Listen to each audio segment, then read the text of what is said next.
Dernière communication, l'appendicite du médecin généraliste isolé, plus recommandé en 2022. Merci. Mesdames, Monsieur le Président, chers collègues, vous allez excuser mon débit, puisque vu l'heure et le nombre de communications, on est parti. Donc, l'appendicite est connue depuis l'Antiquité. Jusqu'en 1800, l'appelait typhite, et tout l'honneur revient à Charles McBurney.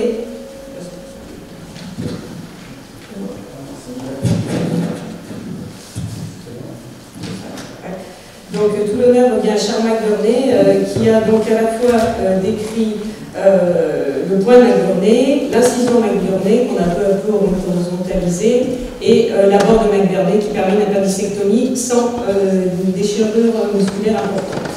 Alors la clinique est très variable, à la fois du fait de l'anatomie, de l'appendice et de sa longueur et de sa localisation variable, du terrain, l'appendicite du nouveau-né, du vieillard, c'est des tableaux beaucoup plus graves, beaucoup plus sceptiques que l'appendicite de l'adulte, et du fait de l'évolution de l'appendicite qui peut être non compliquée ou compliquée par une abscédation, une gangrène, une perforation ou une péritonite.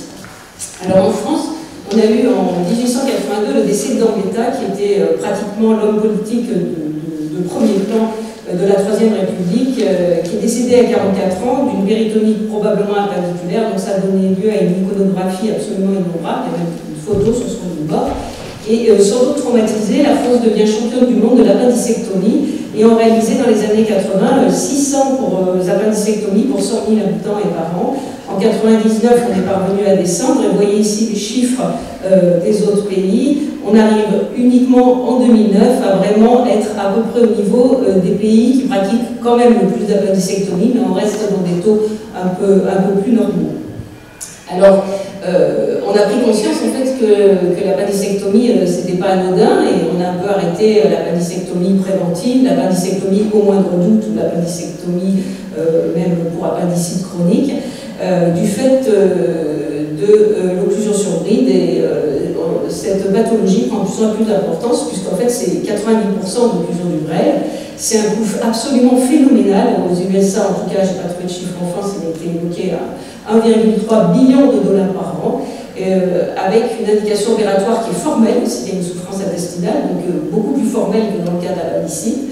Un traitement médical qui est extrêmement coûteux, qui nécessite une hospitalisation prolongée, perfusion sur vasogastrique, une indication opératoire dans un patient sur 3, qui n'est pas négligeable. Le traitement par cystoscopie n'est pas toujours possible, et cette chirurgie est compliquée de 15%, encore plus s'il y a une résection digestive, et un risque de récidive qui est de 4% à chaque fois. Donc il y a des patients qui deviennent des véritables infirmes digestifs, avec au départ seulement une appendicectomie, qui vont être opérées tout au long de leur vie pour des occlusions qui sont de plus en plus graves.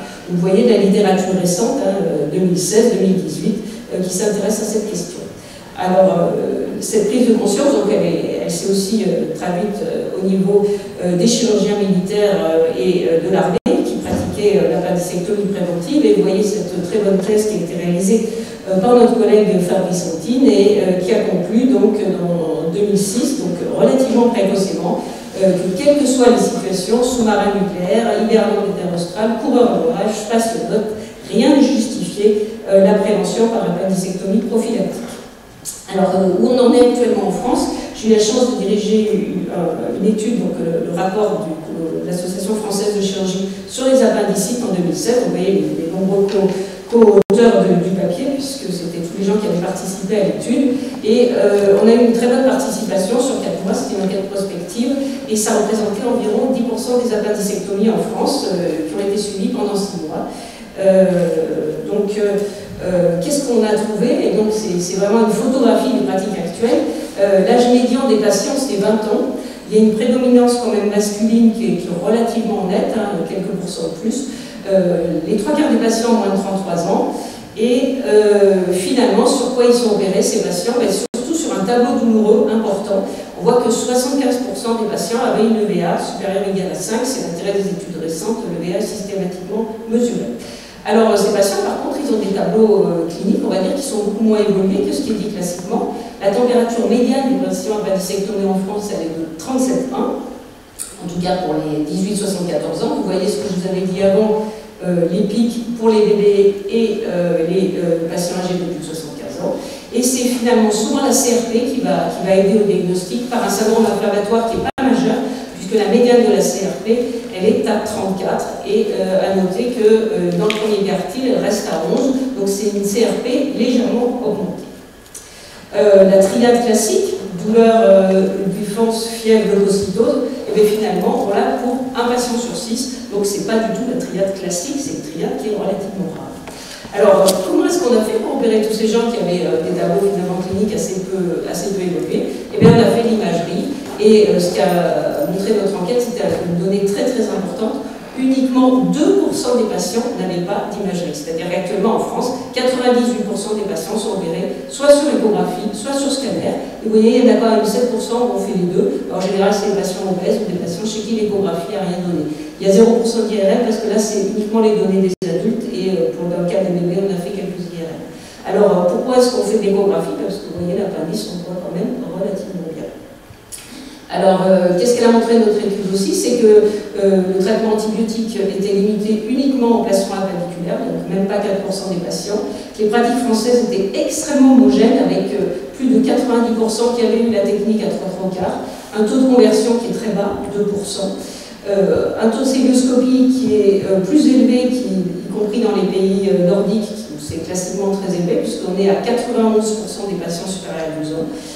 Une morbidité globale qui est à 8%, une morbidité de ce qu'on appelle les appendicites non compliquées, c'est celles qui vont nous intéresser. Alors on avait choisi nous de faire une classification à la patte de 2,5% avec 1,5% pour les classes 3-4, donc c'est les claviens 3-4, c'est ceux principalement qui avaient des sepsis, soit au niveau pelvien, soit au niveau de la paroi. Il n'y avait aucune différence significative entre ce qui concerne l'obésité, le type de sang, le type de chirurgie. Le taux de complication était identique même dans les petits centres périphériques. Et vous voyez que le taux total de connexion profonde, il était de 2,8%. Alors, ce qu'on a montré aussi, c'est que le nombre de stercolites, maintenant, il est clairement déterminé. Quand on le cherche par échographie, c'est 17% des patients. Quand on le cherche sur les scanners, c'est 32%. Et c'est très très corrélé à la présence d'une appendicite compliquée à la napate. Vous voyez que 96% des patients qui avaient un stercolite au scanner étaient classés dans l'appendicite compliquée. Les appendicites non compliquées représentent 60% des patients. Et c'est pas négligeable quand on parle de traitement antibiotique exclusif. On a quand même des tumeurs, donc des mucocèles, des ADK et des tumeurs carcinoïdes, y compris chez les 18-74 ans. Et vous voyez que ça représente quand même 1,5% des patients, et il y en a même chez les enfants, 1% des enfants. Alors, quelles sont les indications d'antibiothérapie exclusive de l'appendicite, puisque c'est de ça qu'on va discuter.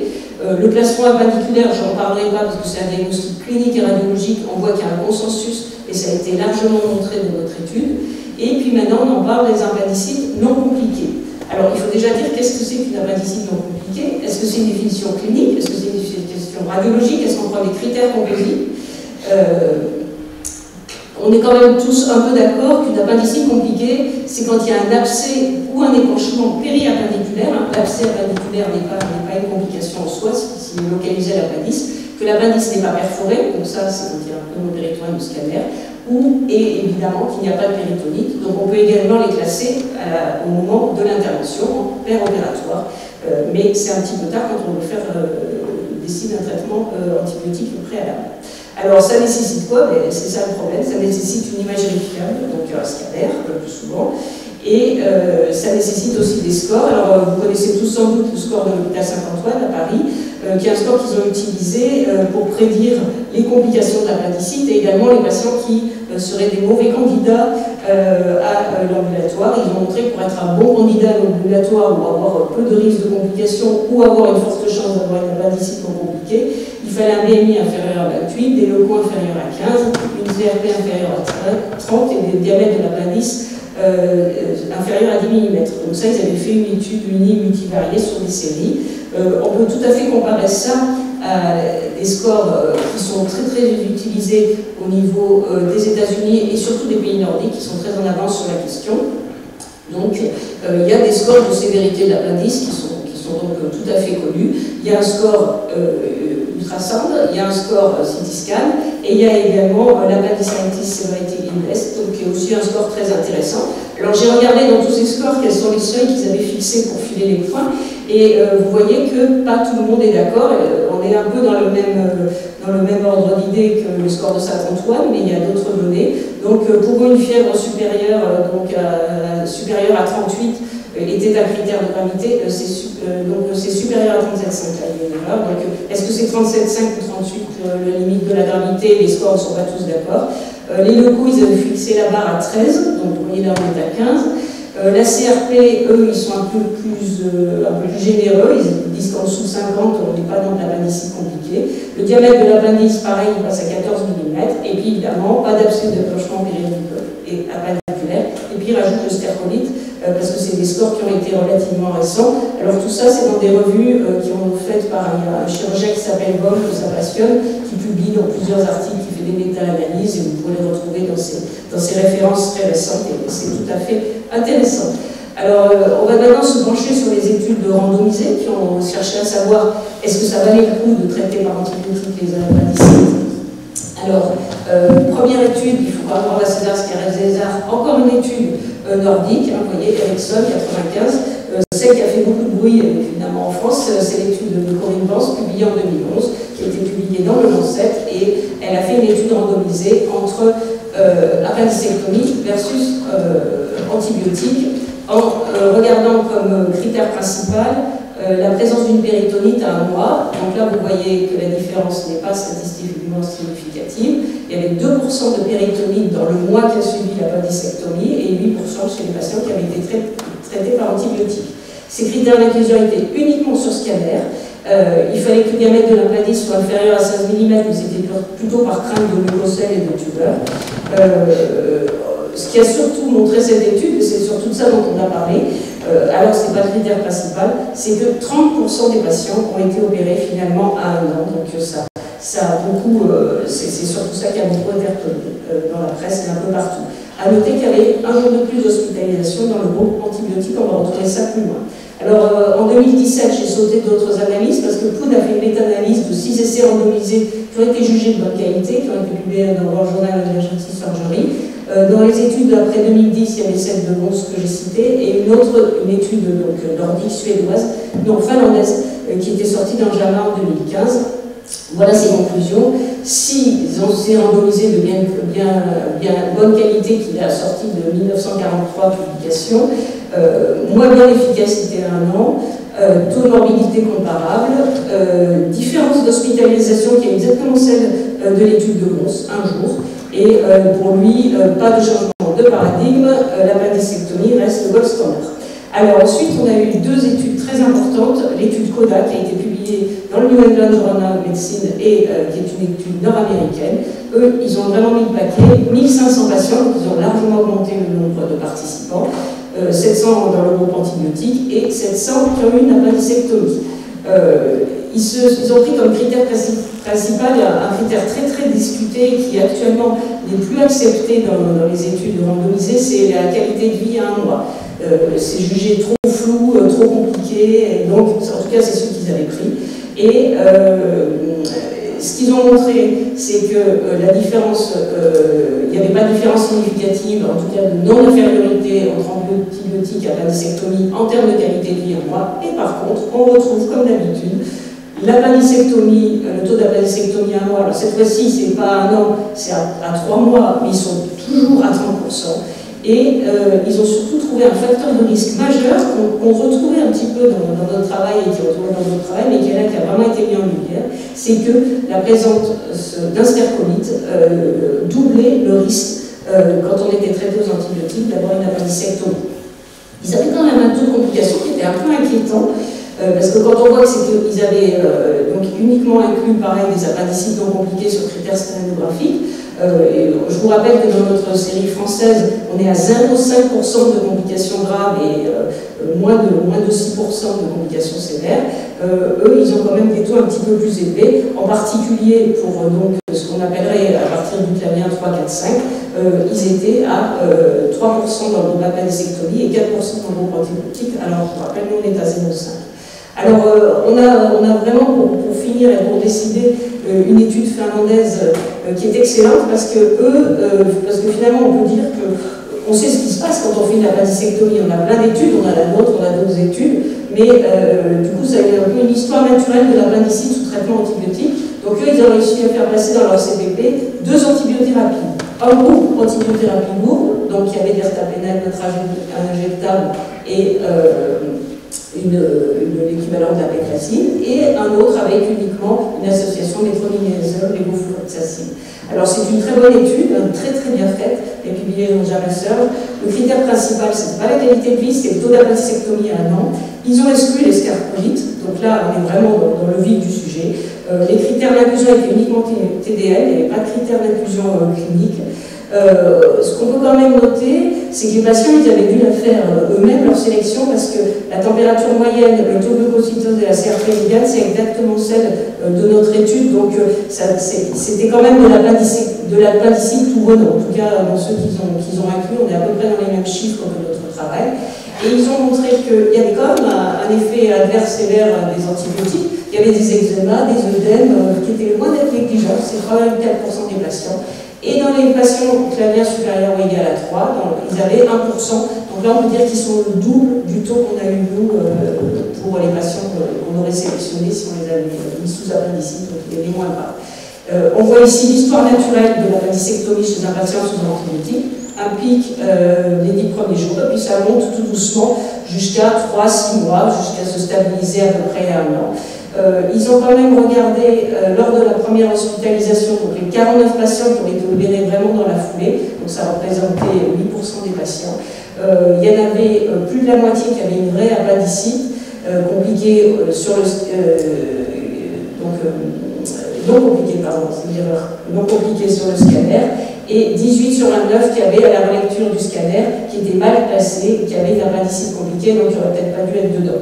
En tout cas, on se retrouve exactement pareil que l'étude française initiale. On a 30% d'appendicectomie à 1 an, même si on exclut les stercomides cette fois-ci, donc ça reste quand même un petit peu le taux auquel on est astreint. Alors, l'étude américaine a publié 1 an après les facteurs d'échec du traitement non opératoire. Alors, c'est intéressant. Ils ont quand même montré que 77% des patients, il fallait vraiment les opérer, soit parce qu'ils ont aggravé leurs symptômes, soit parce que les symptômes sont restés pareils et continués, mais que quand même, il y avait peut-être 20% des patients qui avaient peur, qui ont demandé l'avis de leurs amis ou de leur famille, et qu'on aurait peut-être pu éviter de les opérer. On voit quand même que la majorité qui avait vraiment besoin de les opérer. Et puis ils ont montré quand même, ce qu'avait déjà montré l'étude de Saint-Antoine, c'est que l'obésité était un facteur de risque, 1,77 fois plus de risque d'être opéré quand on est sur l'antibiotique, quand on est obèse, à partir de 25, donc ce n'était pas un seuil très élevé. Ce n'est pas le cas pour les patients supérieurs à 35, mais je pense que c'est parce qu'ils n'étaient pas assez nombreux. Et que, évidemment, la perforation, l'abcès ou la filtration de la graisse périapendiculaire, c'est un facteur de risque, mais le plus grave, ça reste encore de nouveau le stercolite. On a parlé de 2 fois plus de risque, là on est à 2,5 fois plus de risque d'être opéré sous antibiotiques. Alors je vais pouvoir donc vous proposer une réflexion sur l'appendicite en milieu isolé, donc que ce soit dans l'état austral, spationaute, coureur au grand large ou sous-marin. L'âge de survenue, le sexe masculin, on est malheureusement sur le pic d'incidence de l'appendicite de ces populations. C'est justement ceux-là qui sont dans ces bateaux et dans ces équipages. Paul Ballandrois m'a fourni les chiffres des sous-marins français. Il y a eu 31 appendicectomies sur 520 patrouilles, ce qui représente environ 60 000 navigants. Donc on a une chance sur 16 quand on est médecin généraliste à bord d'un sous-marin pendant une patrouille de devoir faire une appendicectomie. L'incidence dans cette population elle est donc de 6 pour 1000. Je parlais de 1 pour 1000 dans la population générale, mais si on prend sexe masculin et 20-30 ans, on est à 6 pour 1000. Ça ne justifie pas l'appendicectomie préventive du fait du risque qu'on va leur donner après de toute leur vie d'occlusion sur bride. Et là, le chirurgien généraliste qui devra s'en occuper, il sera dans une pire situation qu'une appendicite. Les antibiotiques que vous pouvez mettre, l'augmentin reste la règle, mais on a vu grâce aux études finlandaises qu'on pouvait éventuellement essayer de taper un peu plus fort, peut-être en tout cas les 48 premières heures, parce que les 2 courbes sont un petit peu décalées, en tout cas au début, et peut-être que ça peut permettre de un peu mieux passer le cas. On connaît les critères de succès, donc il faut que votre patient ne soit pas trop fébrile, il faut qu'il n'ait pas de leucocytose, alors 12 000, 15 000, ça c'est un peu à voir au cas par cas. CRP 30 ou 50, moi je serais plutôt sur 50 parce qu'on voit que la médiane c'est quand même 30. Il faut que la palette ne soit pas perforée, qu'il n'y ait pas d'abcès, pas d'épanchement, pas de stercolite. Et ça malheureusement, ça ne se voit qu'à l'imagerie. Et donc la question qui se pose c'est est-ce qu'on peut apprendre l'échographie appendiculaire comme on leur a appris la FAST quand on est médecin des bases? Eh bien, la réponse est oui. J'en ai longuement discuté avec un radiologue des Hospices civils de Lyon qui était passionné de l'appendicite, qui m'a donc fourni ces images, qui m'a dit que l'appendice était assez facile à trouver parce que c'est une structure en cocarde qui a de nombreuses couches hyper et hypodenses, donc assez reconnaissable. Vous voyez l'appendice en coupe, l'appendice en longueur avec hyperdense, hyperdense, apparemment c'est simple. On a aussi un repère qui est quand même assez facile, qui est le psoas.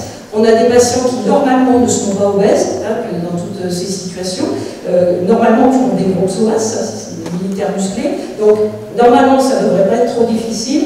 Voir l'appendicite, eh bien, apparemment c'est simple aussi. Il y a un halo autour de l'appendice, vous voyez là un appendice normal, il a un gros halo autour, et puis vous aurez aussi la douleur au moment du passage de l'échographe, qui est un élément non négligeable, une sorte de Murphy de l'appendice. Vous pouvez avoir des gros abcès qui sont visualisables ici, et toujours d'après lui, mais personnellement je n'ai pas encore essayé, on voit assez bien un stercolite parce que l'appendice est une structure borne et le stercolite est souvent au bout. Donc vous suivez la structure borne bien dilatée, et vous avez ici le petit stercolite. Alors voilà une proposition d'organigramme, un tableau d'appendicite sans péritonite, douleur plus ou moins défense lymphocytaire droite, fébricule, on a exclu bien sûr les autres causes. On a accès éventuellement à une biologie, leuco et CRP, éventuellement à l'échographie. On peut imaginer sur l'endroit où on est, quand on est un scanner, pourquoi pas, ou qu'on puisse faire des choses à distance comme mon collègue nous l'a montré juste avant. Et bien des locaux inférieurs à 12, une CRP inférieure à 50 et des données sur l'épanchement péritonéal, le stercolite et l'air extra-digestif permettent de proposer soit un traitement médical dans ces cas-là, donc c'est des patients qui n'ont pas trop CRP, pas trop de leuco, pas d'épanchement, pas de stercolite, pas d'air extra-digestif, et un traitement chirurgical ou en tout cas quelque chose qui ressemblera à la chirurgie, on verra un petit peu comment on peut le faire en pratique, plutôt pour ces cas-là. Je vous remercie. Merci.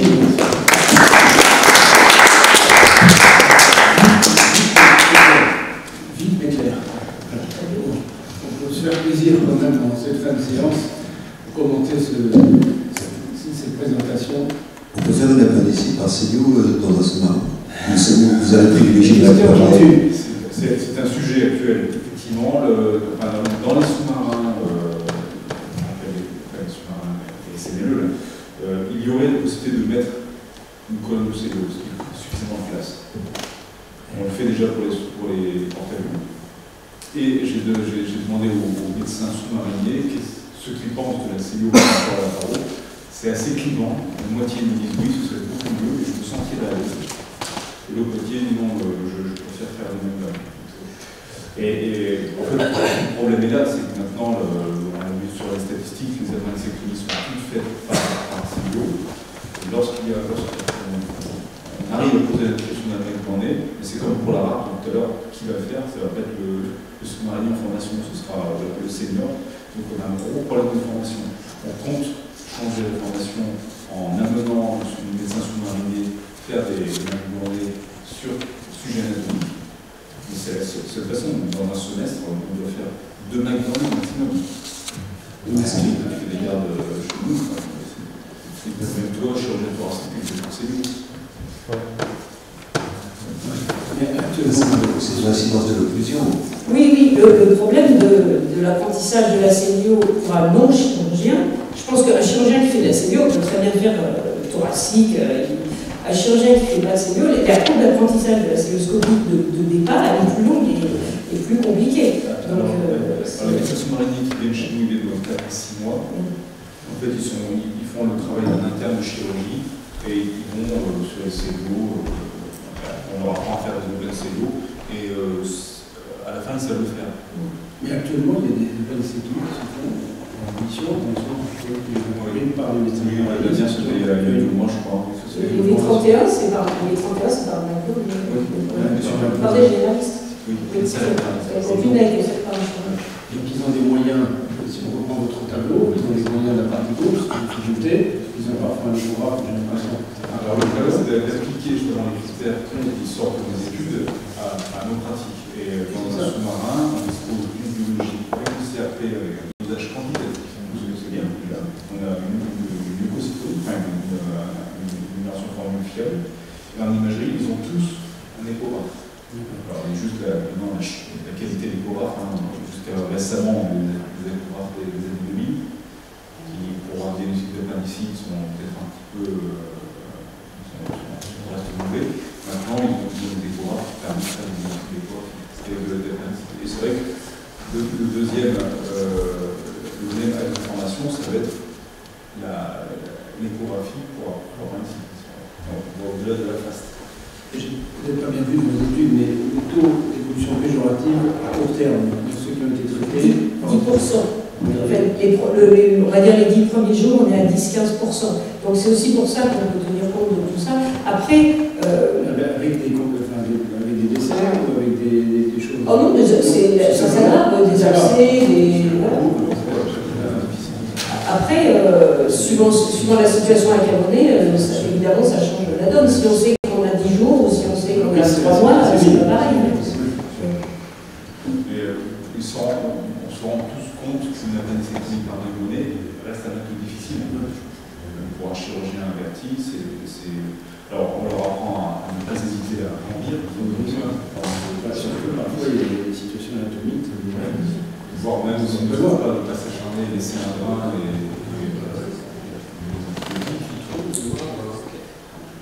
Peut-être pour ça dans le détail. Et on détire.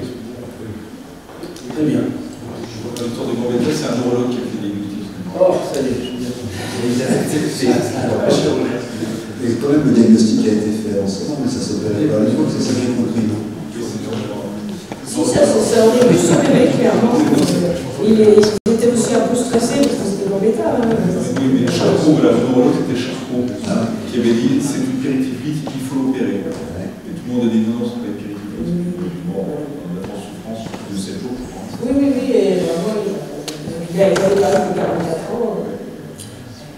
Bon, en tout cas, si vous me permettez de conclure avant votre conclusion finale, encore merci de l'invitation. Et cette séance a pu montrer les bénéfices mutuels que nous pouvions nous apporter dans nos différentes pratiques militaires ou civiles. On a dégagé l'idée des travaux possibles, en particulier sur les collaborations, sur la formation en psychologie. Je pense que chaque mode d'exercice a nous apporté l'un l'autre. Je pense que quand même l'idée d'utiliser les PMO en situation d'urgence, vitale, je pense que ça c'est quand même, ça reste intéressant.